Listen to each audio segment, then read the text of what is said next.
Hello hello भाई। अगर आपको पुलिस रोकती है तो आपके क्या क्या अधिकार हैं, पुलिस अगर रोकती है आपको, ठीक है। तो ये हम बात करने वाले हैं इस वाली वीडियो में कि अगर आपको पुलिस रोकती है तो आप क्या क्या कर सकते हो, ठीक है। तो पहली चीज ये है कि हम इसमें ये देखेंगे कि प्रेजेंटेशन जो है हमारी वो क्या क्या चीजें बताएगी आपको। पहला है, पुलिस क्या डिटेन कर सकती है आपको विदाउट रीजन या फिर विदाउट वारंट, बिना किसी कारण के या बिना वारंट के। दूसरी चीज देखेंगे, क्या पुलिस आपका फोन चेक कर सकती है। या तीसरी, और अगर अरेस्ट है करती है तो उसकी क्या जो प्रोसीजर है वो क्या है, आपके जो राइट्स हैं उसमें वो क्या है, कॉन्स्टिट्यूशनल सेफगार्ड्स क्या है, संवैधानिक जो आपको बचाव है वो क्या क्या है। तो अब शुरू करते हैं हमारी वीडियो के। पहला है, police can stop and detain you without reason. ये है सिनारियो, क्या है, अगर आप रोड पर चल रहे हैं, अ police officer stops you and से चलो थाने, इज दैट लीगल। अगर पुलिस ऑफिसर आपको रोकता है, आप रोड पर चल रहे हैं और कहता है कि चलो थाने, क्या ये लीगल है? बिल्कुल नहीं लीगल। लीगल तो बिल्कुल नहीं है। पुलिस क्या can stop you if, police आपको रोक सकती है अगर आपने क्या क्या चीजें कर सकती है। Reasonable suspicion of cognizable offence, अगर उन्हें लगता है कि आपने कोई संज्ञेय अपराध किया है। संज्ञेय अपराध वो होता है जो कि वारंट का अपराध होता है, जिसमें के वारंट कट जाते हैं, वो संज्ञेय अपराध होता है जिसमें मजिस्ट्रेट की परमिशन नहीं लेनी पड़ती है। Valid warrant issued by magistrate, अगर मजिस्ट्रेट के द्वारा कोई वारंट आपके नाम पे इश्यू किया गया है तो आपको रोक सकती है police. Person escaping from lawful custody, अगर कोई व्यक्ति है जो कि लॉफुल कस्टडी, कानून की जो कस्टडी है उससे भाग रहा है तो फिर रोक सकती है। अगर कोई प्रोक्लेम ऑफेंडर है, प्रोक्लेम ऑफेंडर वो होता है कि डेट पर आ ही नहीं रहा, मजिस्ट्रेट बुला रहा है फिर भी नहीं आ रहा, सम्मन हो गए, वारंट भी हो गए, बट वो ना ही मिल रहा ना ही आ रहा, और आप पुलिस को कहीं मिल जाता है वो, तो तुरंत आपको उठा लेगी वो। या फिर आप एक ही बात समझना कि कोई भी व्यक्ति है उसके राइट्स की बात हो रही तो वो, या फिर आप एक ही व्यक्ति समझना आप। ब्रीफ स्टॉप, ब्रीफ क्या है, स्टॉप एंड आइडेंटिफाई, रोकते हैं या फिर आइडेंटिफाई भी कर सकते हैं, तो ये चीजें भी हो सकती हैं। पुलिस कब डिटेन नहीं कर सकती, आपको रोक नहीं सकती या फिर पकड़ कर नहीं सकती, कोई रीजन ही नहीं है, आप ऐसे रोड पर आप घूम रहे थे तो आपको रोक लिए, नहीं, ऐसा नहीं कर सकते। नो कॉग्निजेबल ऑफेंस सस्पिशन, उन्हें मतलब संज्ञेय अपराध नहीं किया आपने ऐसा उन्हें भी पता है तो फिर नहीं रोकेंगे। Can not forcibly take you to the thana to verify, आपको थाने नहीं ले जा सकते सिर्फ वेरीफाई करने के लिए, वो वहीं पर करेंगे अगर उन्हें वेरीफाई करना है। Can not hold you beyond 24 hours without magistrate order, article 22, आपको 24 घंटे से अधिक जो है हिरासत में नहीं रख सकते हैं, जब तक कि अगर उन्हें रखना है तो आप उन्हें मजिस्ट्रेट की परमिशन लेनी पड़ेगी। ये आर्टिकल हमारे 22 में भी दिया गया है और बीएनएसएस के धारा 57 में दिया गया है। Can not detain to teach a lesson that is custodial abuse, आपको सबक सिखाने के लिए या फिर आपसे पुरानी दुश्मनी निकालने के लिए भी वो आपको डिटेन नहीं कर सकते, रोक कर नहीं रख सकते। नेक्स्ट चीज है arrest power and stop and identify, उनके अरेस्ट की पावर क्या है और रोकना या फिर आइडेंटिफाई कैसे करेंगे। अरेस्ट विदाउट वारंट, बिना वारंट के अरेस्ट कब कर सकते हैं, अगर कोई संज्ञेय अपराध किया गया तो कर सकते हैं। Police officer may arrest without warrant if a cognizable offence is committed in his presence, उसकी उपस्थिति में अगर कोई वारंट का अपराध किया गया है, कॉग्निजेबल ऑफेंस किया गया है, संज्ञेय अपराध, तो वो बिना वारंट के अरेस्ट कर लेंगे। अरेस्ट कर लेंगे अगर उन्हें इन्फॉर्मेशन है कि व्यक्ति ने ऐसा कोई अपराध किया है तो। Arrestee must be produced before the nearest magistrate within 24 hour, जिसको अरेस्ट किया गया उसको 24 घंटे के अंदर मजिस्ट्रेट साहब के सामने प्रस्तुत करना पड़ेगा। उसमें वो जो ट्रैवल वगैरह का टाइम होता है वो हटा दिया जाता है। अरेस्ट ऑफ वुमेन, अगर कोई लेडीज है तो उसको अरेस्ट कब से कब तक नहीं किया जाएगा, अगर वो लेडीज है तो फिर फीमेल ऑफिसर ही उसको अरेस्ट करेगा, और बिटवीन 6 से 6 PM टू 6 AM, मतलब शाम के 6 बजे से सुबह के 6 बजे तक बिना मजिस्ट्रेट की परमिशन के अरेस्ट नहीं किया जाएगा। सेक्शन 38 बीएनएसएस क्या बोलता है, stop and identify not the same as arrest, police ये कोई अरेस्ट नहीं है। Police can not demand your ID arbitrarily. A specific reasonable suspicion of an offense must exist। Police जो है आपकी आईडी ऐसे ही चेक नहीं कर सकती जब तक उनके पास में कोई रीजन नहीं है, कोई ग्राउंड नहीं है चेक करने का। अगर आप इससे पुलिस ने पूछा refusing give name address with when suspicion exist. अगर पुलिस वाला आपसे पूछता है, उसको शक है आपके ऊपर और आपसे नाम वगैरह पता वगैरह पूछता है और आप नहीं बताते हो, तो वो आपको अरेस्ट कर लेगा, आपको रोक कर रख लेगा।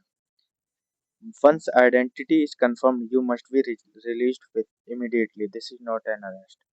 अगर आपकी आईडी उनको पता लग जाती है, आप बता देते हो उनको, तो फिर वो आपको अरेस्ट वगैरह नहीं करेंगे। अरेस्ट तो वैसे भी नहीं किया था, बट ये है कि रोक कर भी नहीं रख सकते, आपको फिर छोड़ देंगे। की रिस्क क्या है? Ask the officer am I under arrest. आप ऑफिसर से ये पूछ सकते हैं क्या मैं गिरफ्तार हूँ, तो अगर वो बोलते हैं नहीं हो तो फिर you are free to leave, आप जा सकते हो, ये कहते हैं तो फिर आप जा सकते हो। ठीक है, नेक्स्ट चीज है can police check your phone. Police आपको फोन चेक कर सकती है? इसका आंसर है बिल्कुल नहीं कर सकती। नॉट विदाउट योर कंसेंट और अ कोर्ट ऑर्डर। आपकी बिना मर्जी को या फिर न्यायालय की अनुमति के फोन चेक नहीं किया की जा सकती है। Without arrest police can not force you to unblock phone. अगर आप अरेस्ट नहीं है तो फिर पुलिस आपको अपना फोन अनब्लॉक करने के लिए भी नहीं कह सकती। Can not browse messages gallery और एप्स। आपके मैसेज या फिर गैलरी या फिर एप्स वगैरह नहीं देख सकते। Can not demand your password और फिंगरप्रिंट। आपके पासवर्ड या फिर फिंगरप्रिंट भी नहीं मांग सकते। Your refusal is legal, this is in your right. आपका जो रिफ्यूजल है, आप मना कर देते हो उसको पासवर्ड वगैरह देने के लिए, तो ये बिल्कुल लीगल चीज है। नेक्स्ट हमारा आफ्टर अरेस्ट। आफ्टर अरेस्ट क्या कर सकते हैं? Police may physically seize take your phone. Police आपका जो फोन है वो सीज कर सकती है या रख सकते हैं अपने पास, लेकिन फिर भी आपको अनलॉक करने के लिए नहीं बोल सकते हैं। आर्टिकल 20 का क्लास 3 कहता है नो सेल्फ इंक्रिमिनेशन। आप अपने खिलाफ गवाही नहीं दे सकते हैं और ये साइलेंस जो है आपका राइट है। Contents need a court order to access. अगर पुलिस को कुछ भी फोन में चेक करना है तो उसको कोर्ट का ऑर्डर लेना पड़ेगा। कोर्ट के ऑर्डर से आपका फोन जो है वो इंटरसेप्ट किया जा सकता है, देखा जा सकता है। अगर आप अरेस्ट हो चुके हैं, your rights under BNSS section 47 and section 48। Arrest हो चुके तो क्या, know the grounds of arrest. अगर आप अरेस्ट हो चुके हैं तो आप पुलिस वाले से पूछ सकते हैं कि मुझे किस बिहाफ पर या फिर किस कारण से गिरफ्तार किया गया। दूसरा right to bell.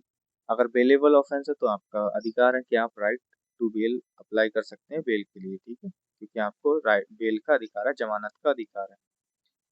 Right to consult a lawyer.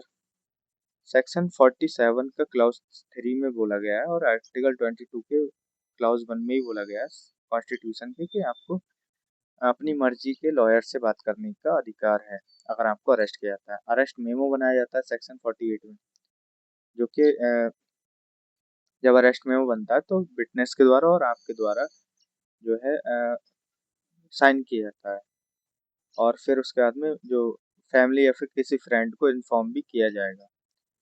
Produced before magistrate. जब आपका अरेस्ट हो जाता है तो फिर 24 घंटे के अंदर आपको मजिस्ट्रेट साहब के सामने प्रस्तुत किया जाएगा। इसमें कोई भी दो राय नहीं है।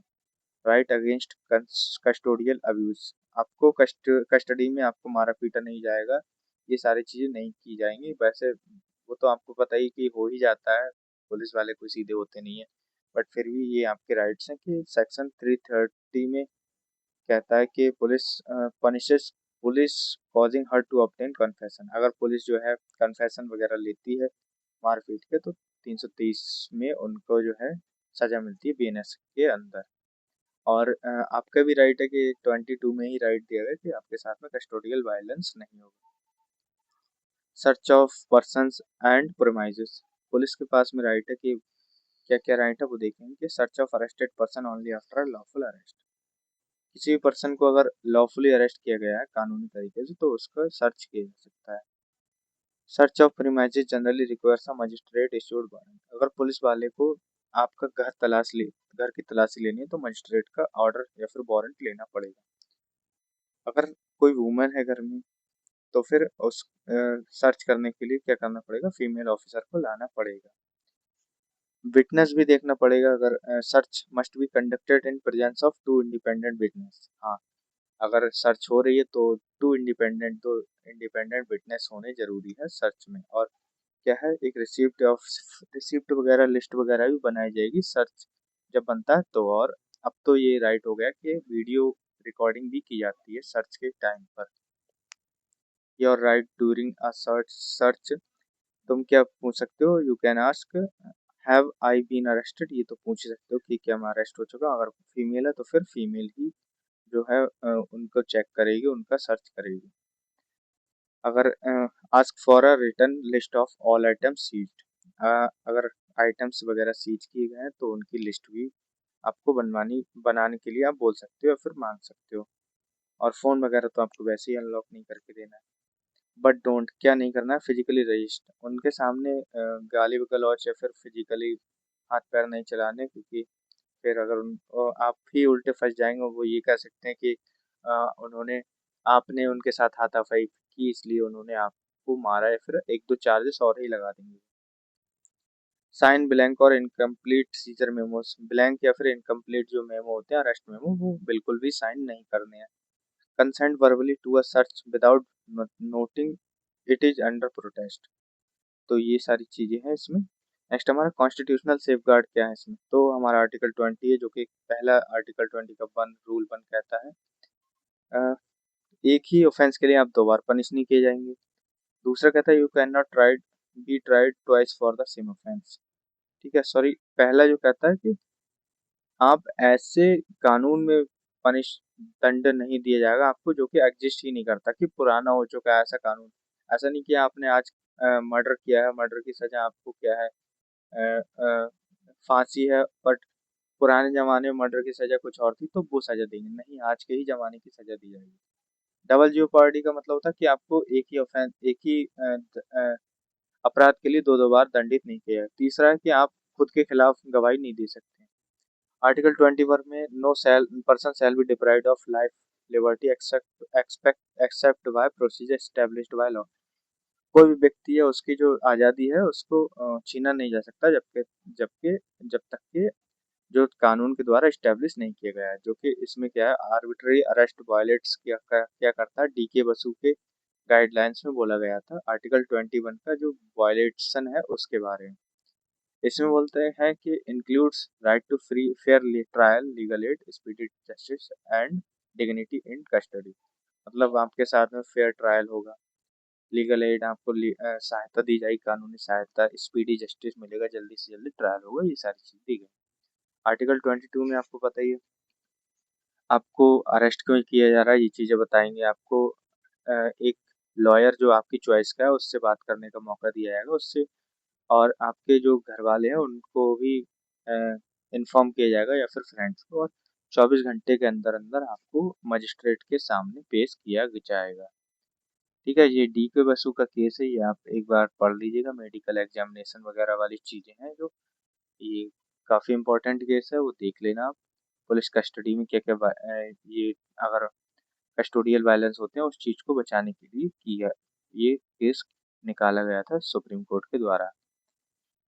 अगर आप लीगली डिटेन्ड हैं या फिर राइट्स वायलेट हुए तो क्या कर सकते हैं आप, पॉइंट से स्टे काल्म, बिल्कुल काम रहे, शांति रहें, शांत रहें, और बात करें बट एकदम हड़बड़ी में बात ना करें। नेक्स्ट है, आप अपने लॉयर को इन्फॉर्म करिए, फैमिली को इन्फॉर्म कीजिए। स्टेप 3 है फाइल है आईबीएस कॉपी, अगर पुलिस वाले आपको 24 घंटे से ज़्यादा जेल में रखते हैं तो आपके घर वाले ये कर सकते हैं, आप तो नहीं कर सकते, आप तो जेल में ही होंगे, या फिर कोई भी व्यक्ति आपके जानने वाला जेल में और उसको 24 घंटे के अंदर नहीं रिलीज किया जा रहा तो आप हाईबियस कॉर्पस की रिट आप दाखिल कर सकते हैं हाई कोर्ट में आर्टिकल 226 के अंतर्गत, और सुप्रीम कोर्ट में आर्टिकल 32 के अंतर्गत। चौथा है complaint to SP, national human rights commission या फिर स्टेट ह्यूमन राइट्स कमीशन। तो अगर ये सब चीजें हो रही हैं और कुछ कहीं पर भी सुनवाई नहीं हो रही तो एसपी के पास जाइए, वहां पर सुनवाई कीजिए एसपी साहब के पास में, या फिर नेशनल ह्यूमन राइट्स कमीशन में आप जा सकते हैं, वहां पर आप कंप्लेंट फाइल कर सकते हैं पुलिस वालों के खिलाफ।